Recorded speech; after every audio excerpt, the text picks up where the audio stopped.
Historia, którą opowiadam, to nie fikcja. Mój pierwszy rejs to musiała być katastrofa. Przepłynąłem 1000 mil morskich, nieomal zatapiając jacht z całą załogą. Wyruszyłem bez wiedzy, bez umiejętności, bez planu. Jestem żeglarzem, podróżuję po świecie i nie unikam wyzwań. Cały poprzedni odcinek wracaliśmy do brzegu. Skutecznie. W tym odcinku do tego brzegu dotarliśmy. I zaczyna się kolejna przygoda. Wypływa zupełnie nieoczekiwanie w naszym kierunku łódź ratunkowa norweskich służb ratowniczych, a my nie wiemy dlaczego. Zatoczyliśmy pełne koło. Całą noc zajęło nam wyjście zza skał, jazda tam z powrotem i w tym momencie nad ranem widzimy w oddali te skały, z których wypływaliśmy. My się zbliżaliśmy i w którymś momencie dostaliśmy na radio krótką informację, że wyszła po nas łódź ratunkowa. Konsternacja. Nie wiadomo co. Nie wiadomo jak się zachować. Nie wiadomo dlaczego. Ale wszystko po kolei. Tam, gdzie byliśmy, w miejsce, które udawała się jednostka ratunkowa, żeby nas podjąć, nie było już w zasadzie sztormu, nie było fali. I teraz są dwie opcje. Albo ja to tak zapamiętałem, ale ja chodziłem po tym jachcie bez problemu, na stojąco. No fala była dużo mniejsza, my już gdzieś się chyba ukryliśmy troszeczkę między te wyspy. Albo już coś nas zasłaniało, albo po prostu ten sztorm odsunął się od brzegu. No ciężko mi powiedzieć, ale no ta pomoc była zbędna po prostu. W moim mniemaniu wtedy i dzisiaj też. Ona była już zbędna. My już zakończyliśmy naszą akcję ratunkową i nie ma potrzeby tego komplikować. Nie wiedziałem jak się zachować. Troszeczkę w związku z tym, że nie bardzo rozumiałem po co ta łódź ratunkowa wychodzi, a z drugiej strony nie miałem takiego doświadczenia, znaczy miałem, ale wtedy mnie helikopter zabierał, ja niewiele byłem za organizację odpowiedzialny. Jakbyście chcieli obejrzeć tą historię, to jest taka seria tu ona tam jest, 3 odcinki o tym jak mnie helikopter zabierał z morza. Wracając do sprawy, my byliśmy po tej nocy w ciężkiej rozsypce. Pod pokładem miałem istny miszmasz. Tam był taki bajzel, tam chyba było wszystko, tylko że wymieszane i na tym wszystkim leżał mój załogant, który od wielu godzin chorował i ewidentnie nie był w dobrym humorze. On już poczuł, że ta historia się kończy, że już schodzi ciśnienie, że jesteśmy bliżej brzegu, że ta fala już się wypłaszcza. On zaczął odczuwać nie stres. On był głęboko wkurzony. On nie chciał mnie znać. Ale mimo wszystko musiałem się nim zaopiekować. Widziałem, że nadal choruje, że nadal ta choroba całonocna wyciągnęła z niego siły i energię. I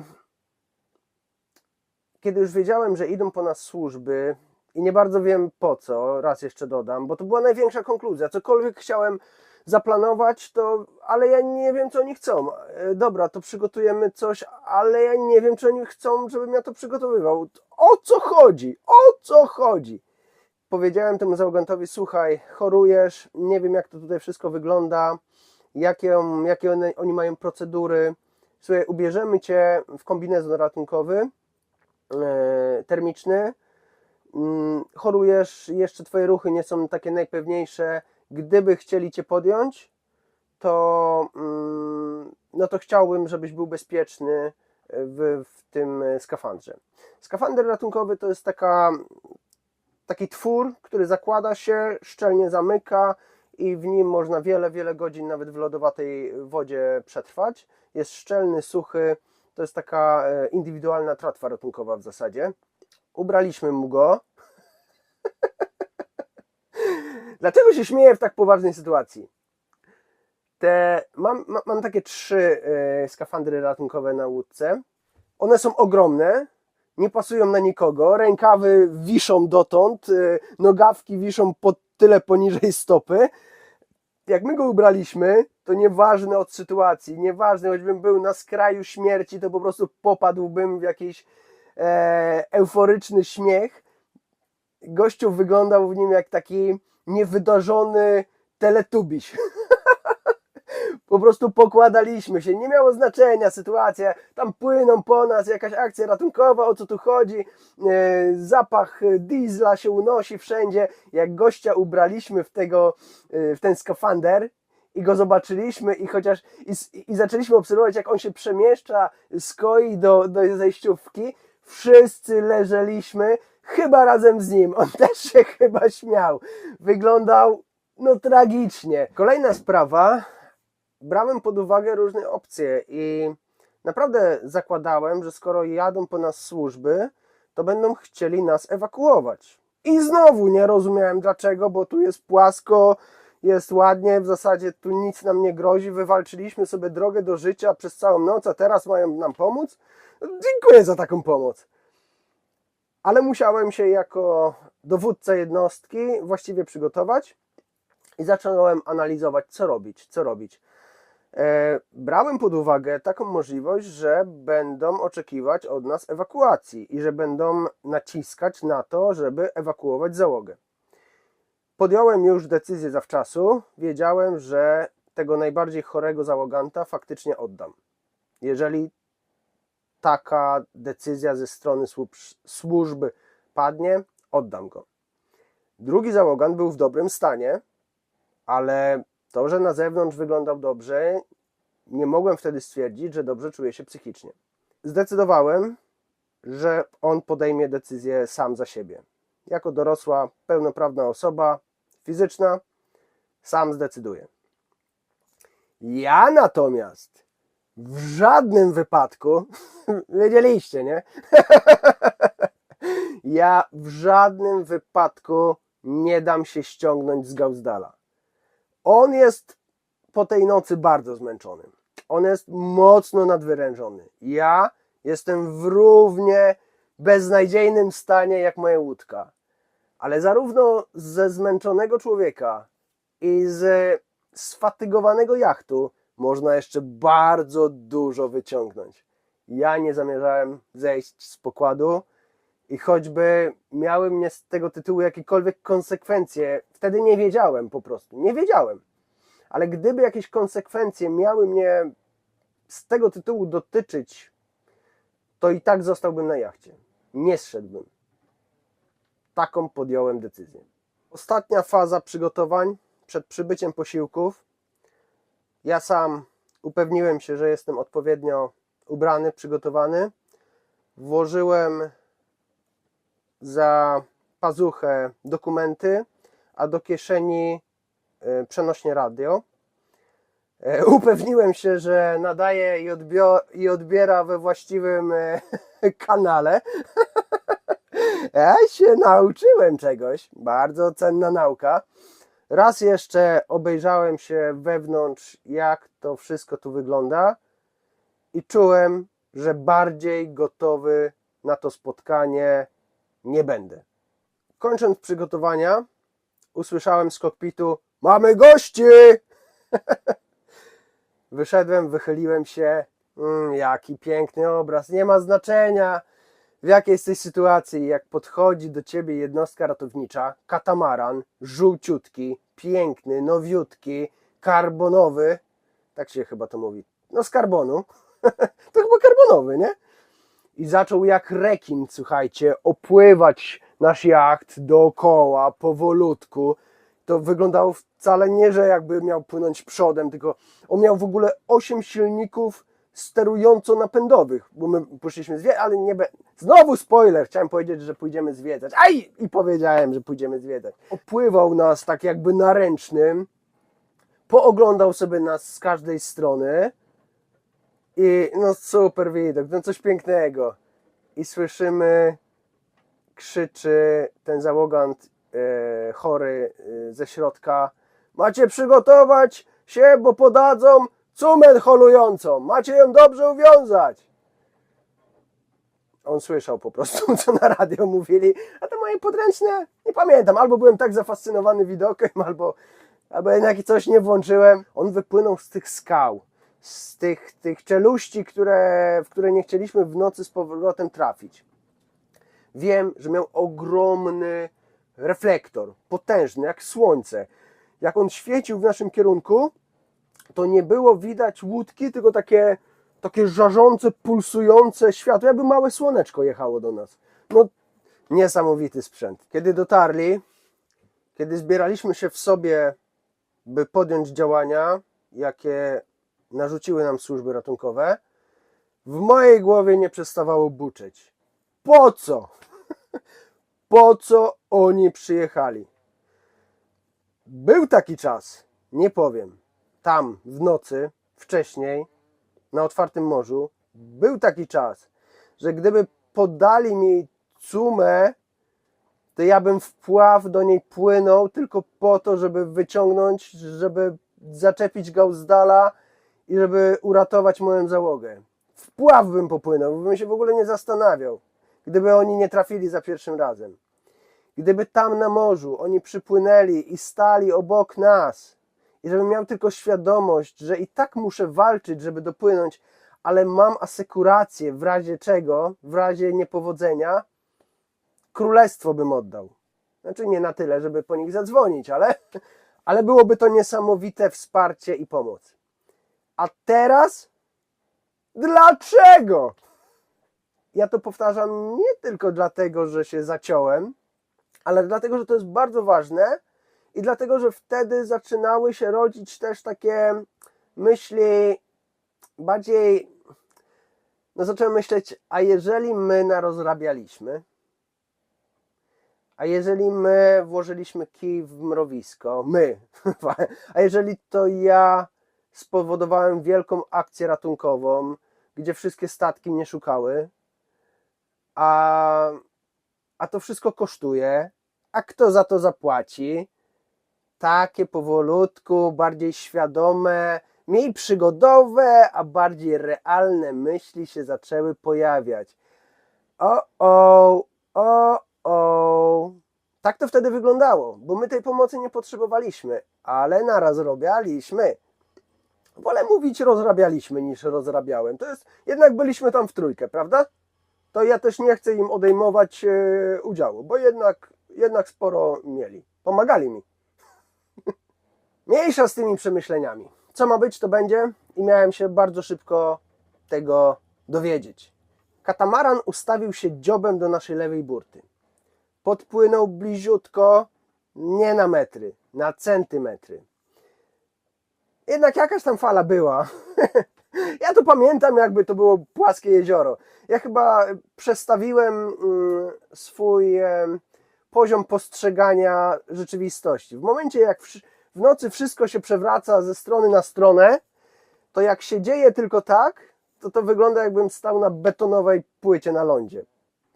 Już wiem, że sterowała pani kapitan Ewa. Mieliśmy okazję się poznać. A i znowu miałem spoiler. Miałem nie mówić spoilerów. Wróćmy, bo to będzie chaotyczna historia. Podadzą cumę, mamy ją dobrze uwiązać i już nic nie mamy robić. Podali cumę z niewielkiej odległości, bo rzucili sznurek. Ja wybrałem, uwiązałem. O, teraz taka informacja. No bo słyszałem, że nie można wiązać do knagi dziobowej. Bla, bla, bla. Ja byłem holowany raz, dwa, trzy. Chyba 3 razy byłem holowany. Hodowany to byłem więcej razy. Holowany byłem 3 razy i zawsze wiążę cumę do knagi dziobowej. Jeszcze nigdy nie odleciała. A jeżeli miałaby odlecieć wtedy, jak podłączyliśmy się do tego ambulansu, to była najlepsza dla niej okazja. Jak oni ruszyli, Zero cackania. Lina jękła, strzepnęła się jak taki mokry kundel. Za chwilę, sekundę po tym jęknął Gauzdal. Później jęknęliśmy my. Na śliskim kokpicie po prostu polecieliśmy w dół jeden na drugiego, na samą rufę. Dziób się uniósł. No, nie żartuję, no nie, że w powietrze, ale wyraźnie podniósł się dziób. Nie wiem w stopniach, nie powiem jej. No podniósł się po prostu, musicie uwierzyć. I ruszyliśmy, oni się z nami nie cackali, oni nie mieli czasu. Wiążemy, spadamy, bierzemy za kraty do szpitala psychiatrycznego. Oni musieli zrobić szybką robotę. Nie mieli na to czasu. I my jak śliwki pospadani, jeden na drugiego patrzy, co tu się dzieje. W głowach wszystkich takie WTF. Tak jakby nie wiadomo co się dzieje. Dlaczego? Co oni z nami robią? Zero kontroli. Ten sternik mój, który nas do lądu doprowadził, widzę, że steruje. Ja mówię, po co ty trzymasz ten ster? On mówi, tak trzeba, bo się przewrócimy. Bo myślałem, a już było kilka okazji, żeby się przewrócić. Ale w sumie stwierdziłem, niech sobie trzyma, bo zajęcie mieć to jest bardzo dobre dla głowy. Ten drugi nie miał zajęcia i ewidentnie nie było to dobre dla jego głowy. Co się robi na holu za ambulansem wodnym? No co się robi? Bierze się telefon i nagrywa się tą sytuację, bo musi być z tego pamiątka. No wiadomo, że tak. Jaki ja dostałem ochrzan. Ojku, ci na mnie się wydarli. Co ty robisz? Nie wolno. To są służby. Zobaczysz, zapłacisz za to. Ja, co tam się zaczęło dziać? Najpierw rechotaliśmy jak głupki z tego, co się dzieje, z tej niebanalnej podróży. Mieliśmy ostatecznie jechać na tym holu ponad godzinę. Ale pierwsze minuty to było wow! No przejażdżka życia, co tu się dzieje? Była zabawa, była po prostu ekstaza, no super, fajnie. Ale to zeszło i w miarę szybko. I ja myślę, że oni, chłopacy, moja załoga, zaczęli mieć podobne myślenie jak ja przed chwilą, czyli dlaczego oni nas biorą i ile lat więzienia nam grozi. I mimo to, ja już z tymi myślami byłem troszeczkę wcześniej zapoznany i teraz już to był ten etap, w którym powiedziałem przygoda, zobaczymy.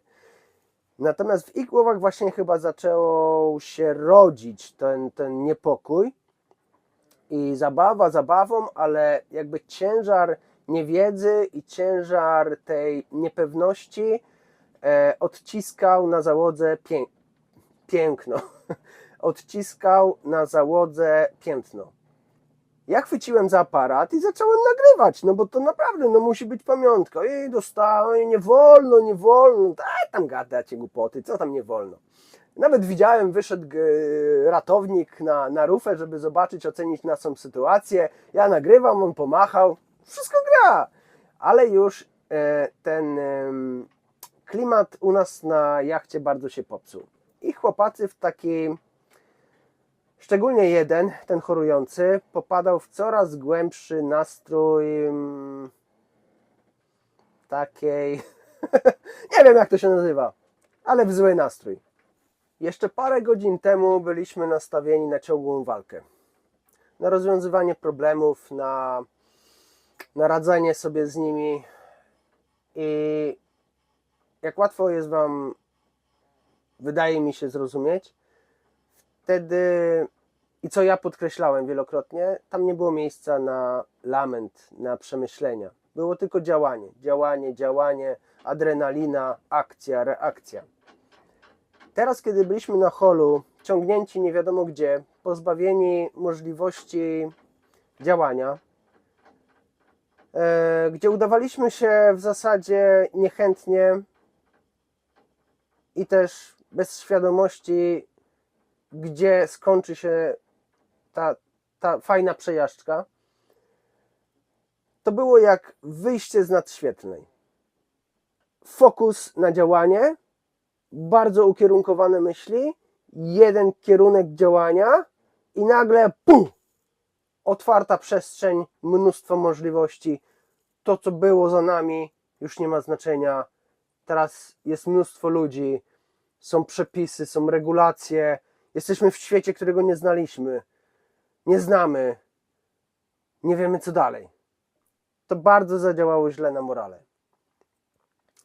Ja jeszcze trochę się wygłupiałem, żartowałem, ale widziałem po minach chłopaków, że już się razem nie pośmiejemy. Ten, który trzymał ster, po prostu większość czasu milczał. Ale ten chory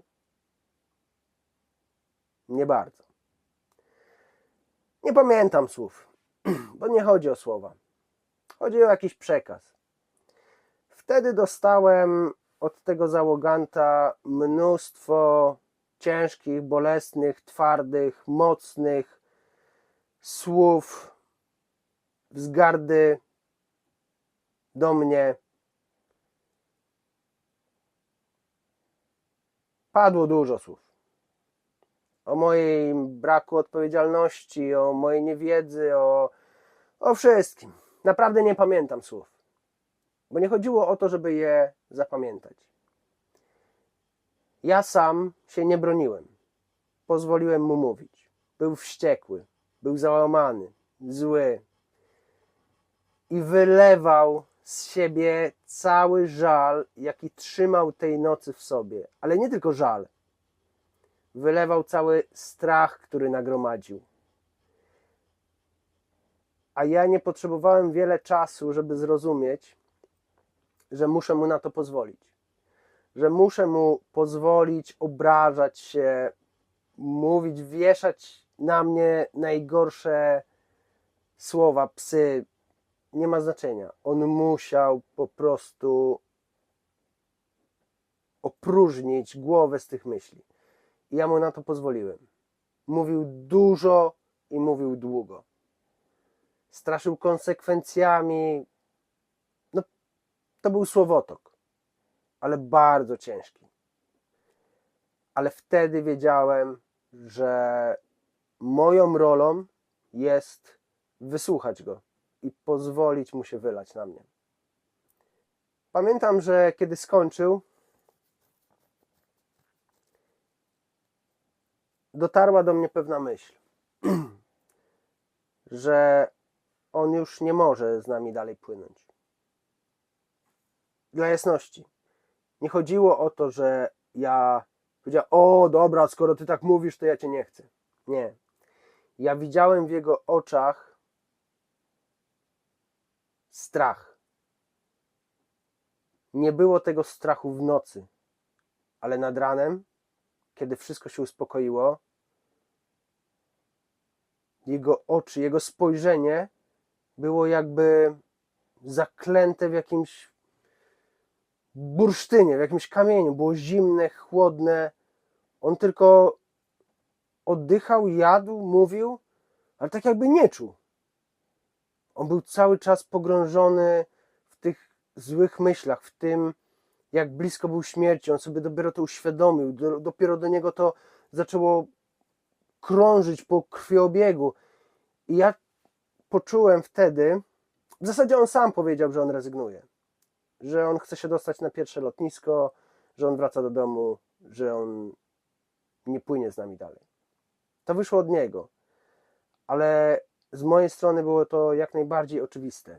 Ja nie mogłem go mieć dalej na łódce, dalej w rejsie, bo ja nie wiedziałem, czy my się nie wpakujemy w coś podobnego. Ludzie, to 4 dni minęły, a ten rejs miał trwać 3 tygodnie. Nie wiedziałem, co nas czeka, a bałem się, że przy następnej okazji on już nie będzie zdolny do działania. Że przy kolejnej podobnej akcji on nie będzie mógł działać na rzecz załogi. Bałem się, że ten jego strach, który widziałem w oczach, to przerażenie że ono zakiełkuje. Jednego straciliśmy. Kiedy ustaliliśmy to już ze sobą, kiedy już wiedziałem, że jest nas o jednego mniej, jeszcze nie zdążyliśmy dopłynąć, wciąż byliśmy na holu, a już to wiedziałem, zapytałem tego drugiego przy sterze, co on o tym myśli i czy rezygnuje. Chwilę się zastanowił, ale nie przesadnie długo. I powiedział coś w stylu, że on jest nastawiony na działanie. To, co zrobiliśmy, to, gdzie byliśmy, to było skrajnie głupie, ale on zostaje, on płynie, on ma się dobrze. I faktycznie mogę powiedzieć, że po tej nocy psychicznie był równie sprawny jak ja. Z jedną różnicą. Ja byłem podjarany jak mrówka. Mi się tak podobało, ja byłem tak nakręcony. Jeszcze przez kolejne 3 tygodnie. Ale była przygoda. On był tak troszeczkę spokojniejszy. Była przygoda. Dobrze, że przeżyliśmy. W kokpicie panował postapokaliptyczny nastrój. Nędza, smutek, żal. Jak ja się ucieszyłem, jak radio usłyszałem, jak powiedzieli, że mamy oddać cumę, coś się zaczęło dziać, tego było potrzeba. To po prostu było jak zbawienie. Wyrwało nas z tego. Tam już było tylko użalanie się i bla, bla, bla, bla, bla. A ja chciałem się cieszyć, że żyję, a nie bla, bla, bla. No stało się, mleko się rozlało, no i tyle. No i trzeba działać. Potrzeba nowych wyzwań. Tak było. Tak działa moja psychika. Co ja za to mogę? Kiedy oddaliśmy hol, katamaran podpłynął do nas bliziutko, bardzo bliziutko. Ratownik stał na dziobie, podawał przez radio informacje, jak jeszcze mają daleko. Wszedł sobie spokojnie na pokład, bez żadnego zabezpieczenia, bez niczego. Wszedł, zrobił parę kroków, wącha powietrze, mówi: diesel? Ja widziałem w jego oku taki błysk zaniepokojenia. Tak! Diesel! Dużo diesla wszędzie! My być, diesel, mokrzy być, łódka być. Mój uśmiech, oczywiście żartuję, ale mój uśmiech go chyba uspokoił. Wykluczył prawdopodobnie zagrożenie pożarowe na pokładzie. Wszedł do nas, popatrzył na nas, ocenił nas wzrokiem.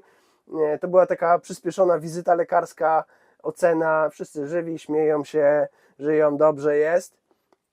I informuje nas, ku memu zaskoczeniu, że popłynie on z nami do portu i pani kapitan zaprasza na śniadanie. Tak. Taka była właśnie moja reakcja. Co? Na śniadanie? To była kolejna bardzo szokująca informacja, a jak już wspominałem, ja już nie byłem gotowy na więcej szokujących informacji. Śniadanie? Jakie śniadanie? Ludzie, no. Moja wina, moja bardzo wielka ta wina. Wyślijcie mi fakturę, zostawcie mnie w spokoju. Ja już nie chcę przygód. Nie otwierajcie przede mną możliwości kolejnej przygody. Żartowałem. Wiem, nie chciałem już z chłopakami biedolić na temat tego, jaka nas tragedia spotkała, ale przygód więcej nie chcę. Chcę do portu i spać. W zasadzie to chce mi się bardziej żygać jak jeść. Ja brałem pod uwagę możliwość finansowej odpowiedzialności. Brałem pod uwagę, że wyląduję na komisariacie, że zostaną mi odebrane prawa do prowadzenia jednostki. Brałem mnóstwo różnych możliwości pod wgląd, ale nigdy bym się nie spodziewał, że my zostaniemy zaproszeni na śniadanie. Jak było? Byliśmy już zniewoleni. Mieliśmy umysłowe kajdany założone. Ratownik powiedział, popłynę z wami. No co miałem zrobić? Mogłem dodać gazu, założyć jeszcze jakiś żagiel poszarpany i porwać ratownika i ruszyć w przeciwnym kierunku. Brałem to pod uwagę. W zasadzie jakby dorzucić do moich win jeszcze porwanie, a już nie robiło. Popłynęliśmy z nim do portu, poprowadził nas w porcie, bez słów, jak w niemym filmie. Stanęliśmy lewą burtą, longside'em, jakbyśmy to ćwiczyli kilka razy. Maleńki porcik. Na brzegu stał drugi ratownik. Ja mówię, ach, tak nas złapaliście. Z obstawą mieliśmy się udać. Ten nam tłumaczy, że bazę mają po drugiej stronie mostu, zabiorą nas karetką. Ale co tu się dzieje? Ja byłem jak we śnie. Jadę na śniadanie, zabiorą mnie karetką. To tylko tak nas oszukują, a tak naprawdę zakują nas w takie wygodne, ciasne kombinezoniki i wrzucą do miękkich pokoików. No co tu się dzieje? To jest nierealne, to jest wyrwane z rzeczywistości. To się nie kończy, to dajcie, obudźcie mnie, obudźcie mnie. Ratownik zeskoczył na pomost, zawiązał jedną linką, 2 szpringi. Widać, że robił to wcześniej. Mówi, trochę będzie bujać tutaj, bo wiatr się zrywa, ale wy to już wiecie. I powiedział, że czekają w karetce, że mamy iść za nimi. Wskoczyłem jeszcze do mesy, do załogi. Oni już się ubierali w cywilne ciuchy.